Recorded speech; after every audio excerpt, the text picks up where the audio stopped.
So this is a Sony ZV-E10. I've been using it for about a year now consistently. Despite the fact that I have many other fantastic cameras that I have access to, I keep coming back to this one, so let's talk about why. So this camera is really the thing that kickstarted this YouTube channel. I really wasn't ever planning on making a YouTube channel. I didn't want to be that guy. But I ended up making a video about building this into a big cinema rig because I hadn't really seen anybody do that on YouTube before. For this camera in particular, and it did really well. So this camera really sort of kickstarted the channel, and I've been using it consistently for about a year. So I purchased this camera, I actually pre-ordered it when it first came out, and I got it for my wife. So I've been doing photography and videography for a long time, and my wife wanted to get into photography. And I didn't want to buy like an expensive camera to just in case, you know, she didn't actually want to get into it. So we ended up going with this, the ZV-E10, made a great little birthday present for her to sort of start getting into photography. But she quickly fell in love with it, upgraded, and started using a Sony a7 III and an a7R III for her photography.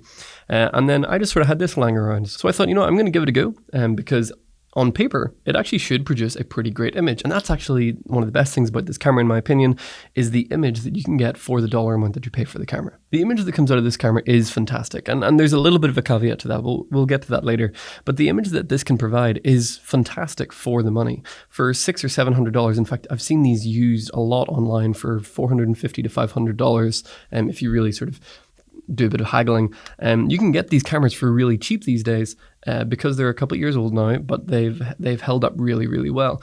And the image that you can get out of them is really nice. The dynamic range is decent. The colors are really nice. You've got picture profiles like HLG or even S-Log2. I wouldn't use S-Log3, but HLG is my favorite picture profile on this camera. You can push the colors around quite a lot and really make some interesting looks to your footage, and it really can produce a very nice image. Now the caveat to that is that I think this camera does especially well, and I think this is true for every camera, but this camera does especially well with good lenses. And my last video that I made, I reviewed a set of cinema primes by Zhongyi, and I think they're fantastic. And they produce one of the nicest images out of this camera that I've ever got. And it really goes to show that just by adding a decent lens to this, and those aren't even all that expensive, but adding decent glass to this camera, you can get a phenomenal image, one that I would be more than happy to use for client work, happily. Even though it's a budget camera, the sensor and the image that comes out of it for the money, I think, is fantastic. Another thing I love about this camera is actually the riggability. Let's go with that, the riggability of this camera. There are so many great accessories for this camera. For Sony APS-C cameras in general, there's a lot of great stuff that you can add, really good lenses. There's a lot of good cage options for this, which we're going to talk about more in our next video.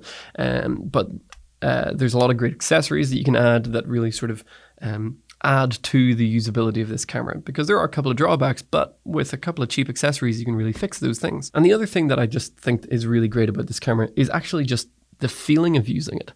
There really is something to just enjoying a camera that sort of inspires you to produce better content. That's one of the things that I loved about the Blackmagic cameras. The Pocket series of cameras really inspired me to make better quality footage. And this camera is kind of the same way. It's fun, it's small, it's so easy to travel around with. We took this to France and Ireland and got some really fun footage with it. And you know, for a long time as I was growing in my my videography career, I just wanted to get the best camera possible, the biggest camera, build the biggest rigs and do all the coolest stuff. And I still love doing those things. But there really is something to just a small, simple, but powerful camera. That's why so many people are starting to go with the Fujis and the Leica little point-and-shoot style cameras that are very high-end in cost, but produce a great image and are just that sort of run-and-gun style of photography. Nowadays, you can get such a good image with such a small camera package. There's a few things that I think are required to get a good image out of this camera, and that is to shoot manual. I know to a lot of people, they don't like shooting manual, but I think to get the best out of this camera, you have to shoot manual. You got to control your own aperture, your shutter speed. You got to shoot with some sort of picture profile, HLG or log, S-Log2, to get that kind of image, which it takes a little bit more work, granted. But for the size and fun of the camera, the quality you can get out of it for the money, I think is fantastic. As for downsides, there are a couple of things, right? So I've talked about these before. The battery life on this camera is not great. It really doesn't last very long. It's sort of 30, 40 minutes if you're using it a lot.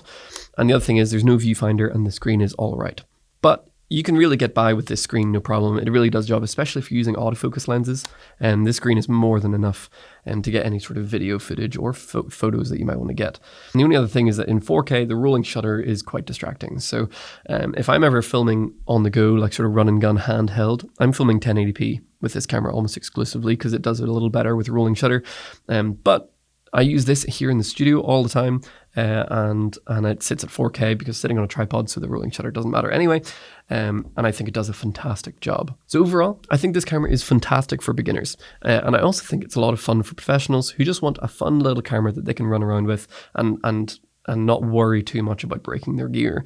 It's nice to have something cheaper that is less collateral damage if something bad was to happen. I have plenty of videos talking about the best kind of lenses for this camera, stuff that you can rig it up with to mitigate some of the problems with it. So if you enjoy that sort of thing and you want to know a little bit more, check out some of the other videos on this channel. And if you'd be willing to, I'd love it if you'd hit the subscribe button. I'm really trying to build this channel, do a lot of fun stuff with it. I've kind of changed up the studio a little bit. Let me know how you feel about this. I haven't decided how I feel about this studio setup. I feel like this lighting style is much more YouTube-y, which wasn't originally what I'm going for. So to my long-time subscribers, as you've seen this studio change a whole lot, please let me know in the comments down below what you think of this. Is this the kind of vibe that you think works well, or do you prefer the more cozy, natural sort of look? Let me know. I'm figuring this out. But if you've enjoyed this video, hit the like button, drop a comment down below. I really want to hear your thoughts on this camera. And if you'd be willing, hit the subscribe button as we continue to build this channel. I appreciate all of you for doing so, and I hope you have a wonderful day.